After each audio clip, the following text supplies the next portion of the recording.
the Wicked Witch. The soldier with the green whiskers led them through the streets of the Emerald City until they reached the room where the guardian of the gates lived. This officer unlocked their spectacles and put them back in his great box, and then he politely opened the gate for our friends. "Which road leads to the Wicked Witch of the West?" asked Dorothy. "There is no road," answered the guardian of the gates. "No one ever wishes to go that way." "Then how are we to find her?" inquired the girl. "That will be easy," replied the man, "for when she knows you are in the country of the Winkies, she will find you and make you all her slaves." "Perhaps not," said the Scarecrow, "for we mean to destroy her." "Oh, that is different," said the guardian of the gates.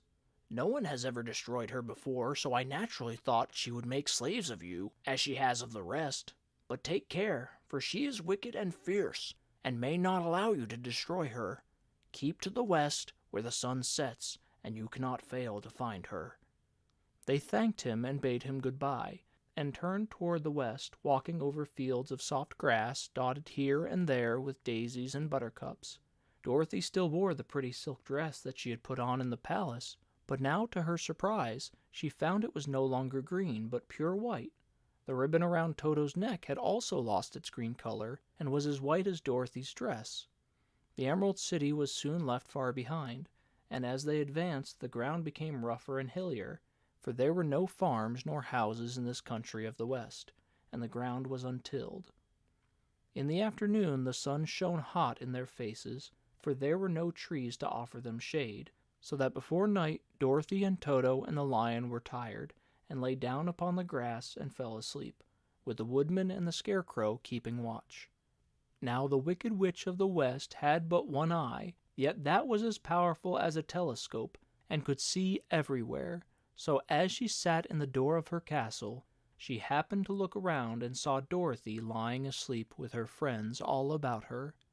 They were a long distance off, but the Wicked Witch was angry to find them in her country, so she blew upon a silver whistle that hung around her neck. At once there came running to her from all directions a pack of great wolves. They had long legs and fierce eyes and sharp teeth. "Go get those people," said the witch, "and tear them to pieces." "Are you not going to make them your slaves?" asked the leader of the wolves. "No," she answered. "One is of tin and one of straw. One is a girl and another a lion. None of them is fit to work, so you may tear them into small pieces." "Very well," said the wolf, and he dashed away at full speed, followed by the others.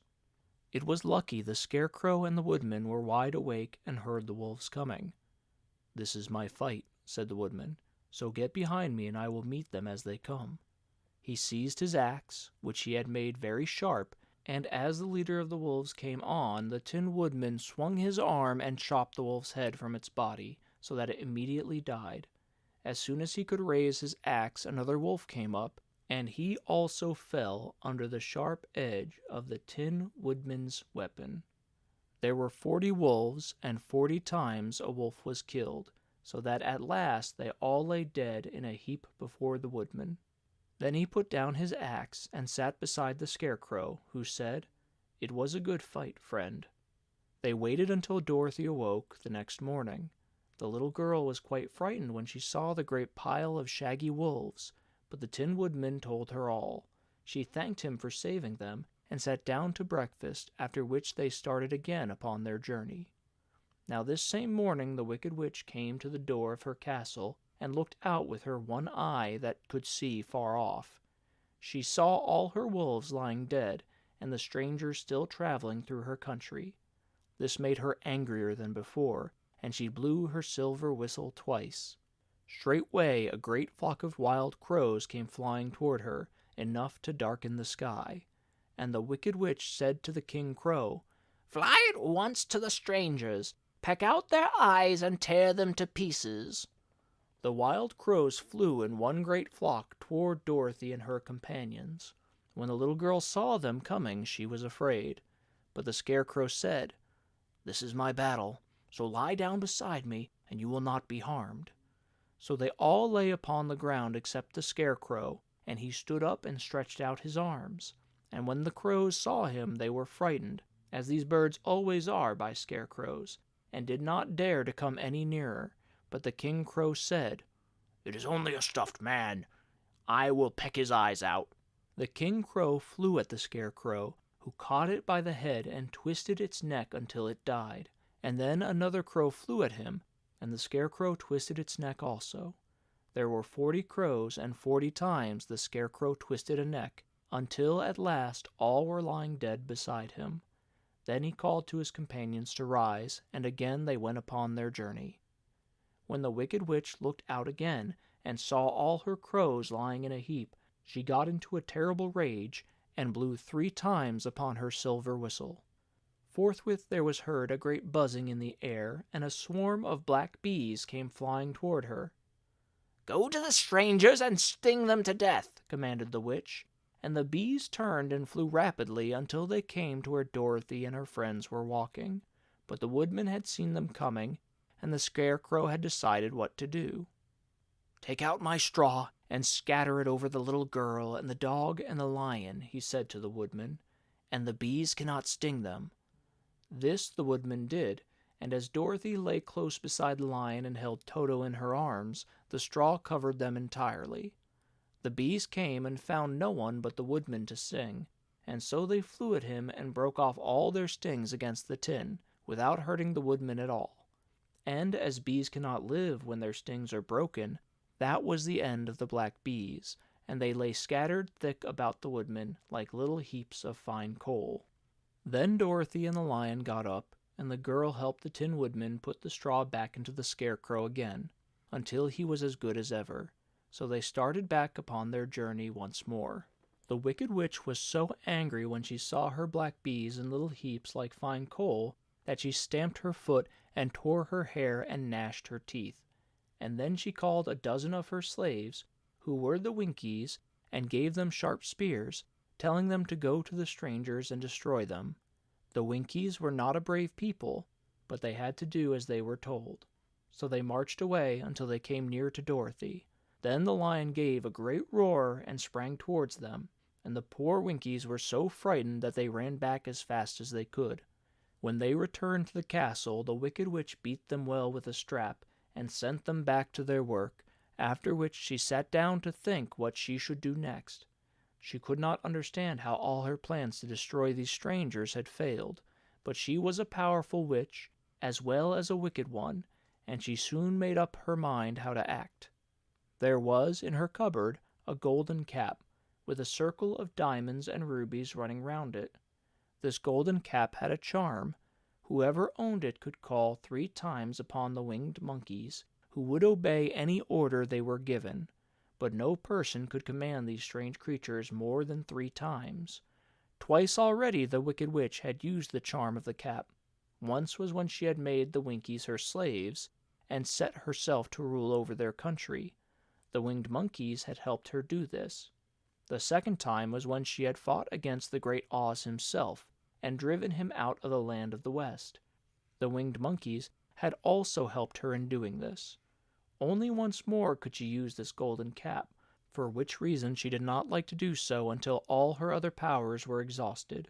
But now that her fierce wolves and her wild crows and her stinging bees were gone, and her slaves had been scared away by the cowardly lion, she saw there was only one way left to destroy Dorothy and her friends.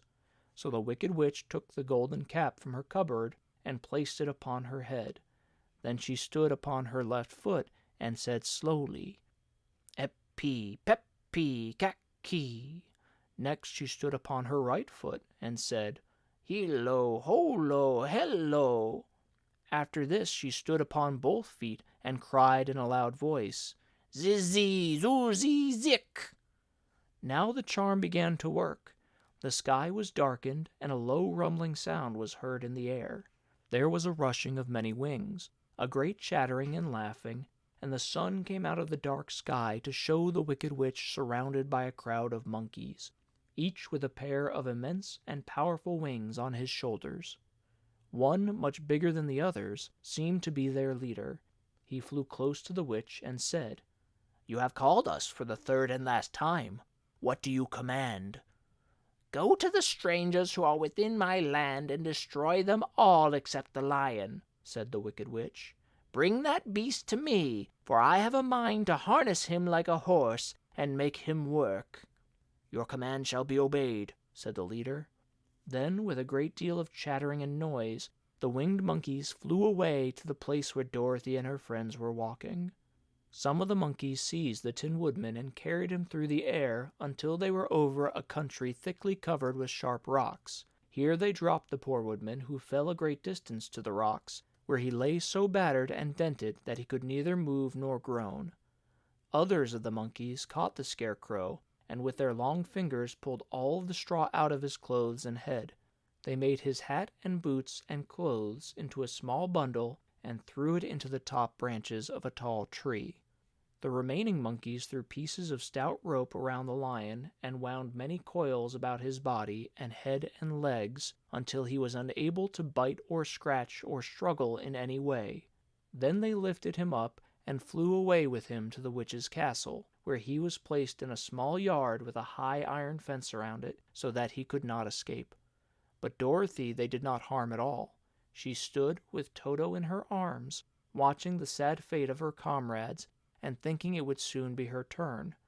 The leader of the winged monkeys flew up to her, his long hairy arms stretched out and his ugly face grinning terribly.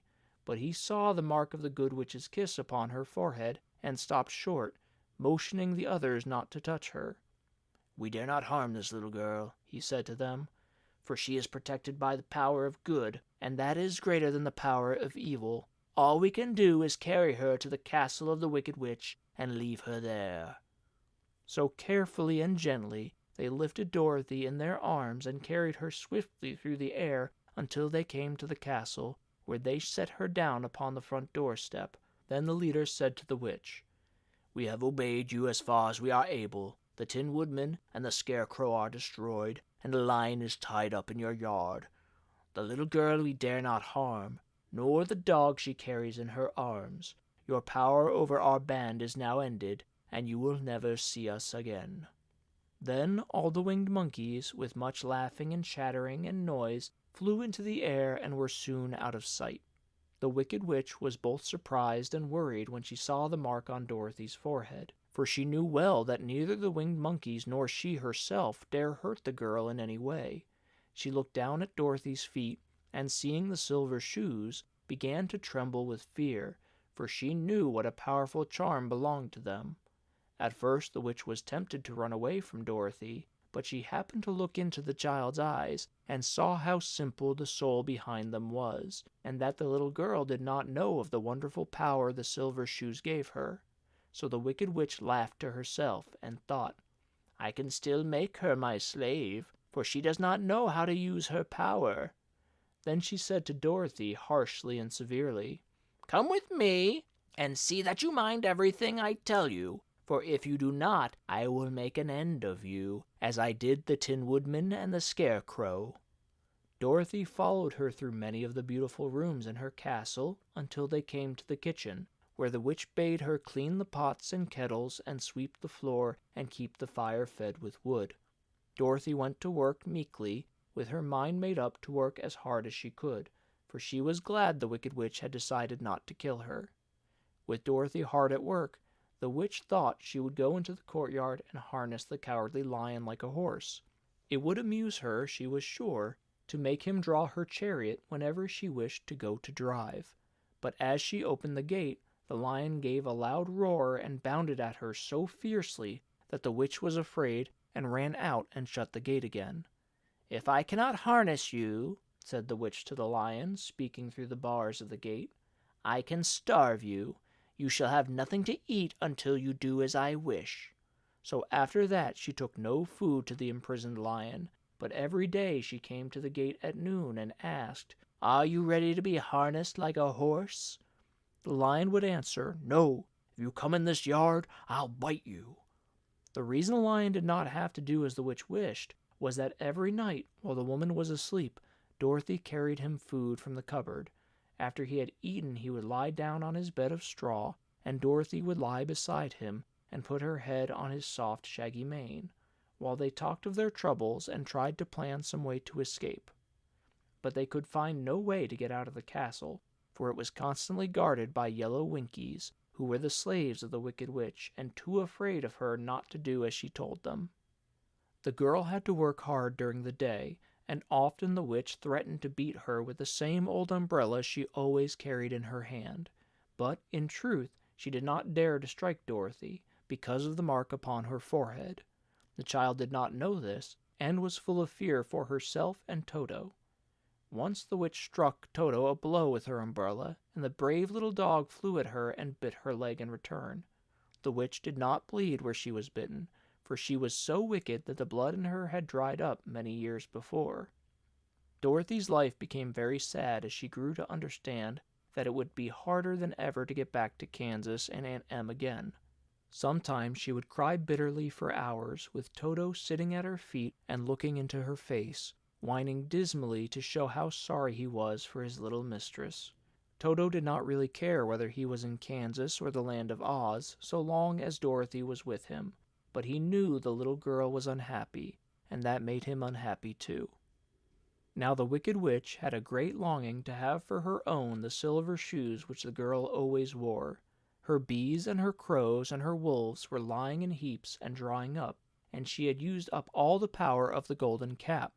But if she could only get hold of the silver shoes, they would give her more power than all the other things she had lost.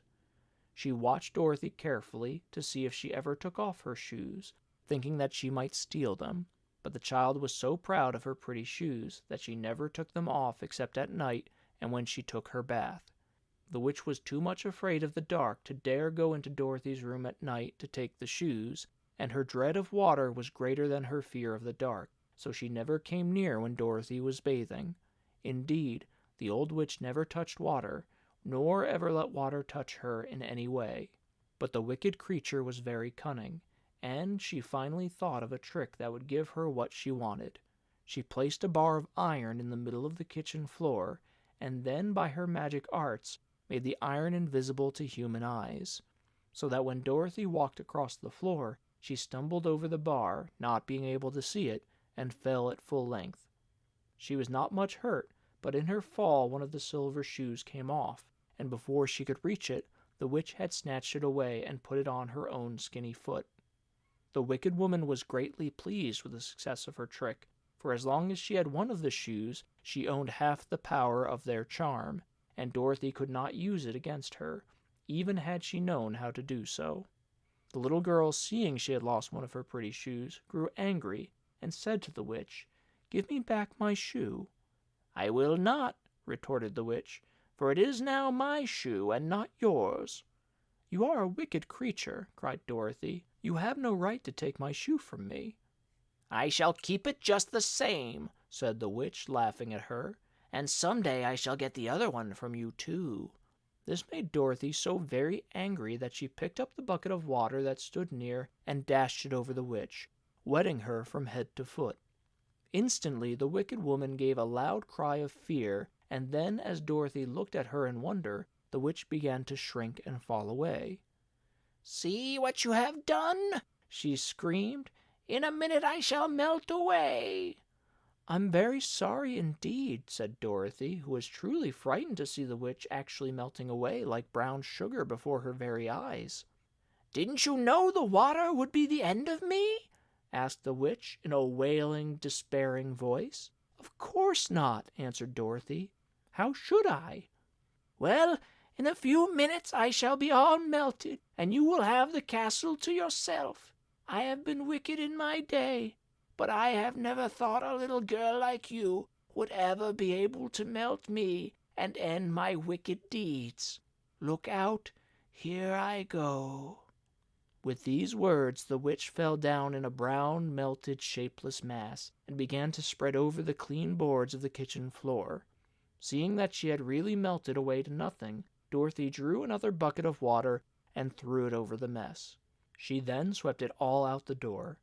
After picking out the silver shoe, which was all that was left of the old woman, she cleaned and dried it with a cloth, and put it on her foot again. Then, being at last free to do as she chose, She ran out to the courtyard to tell the lion that the Wicked Witch of the West had come to an end, and that they were no longer prisoners in a strange land.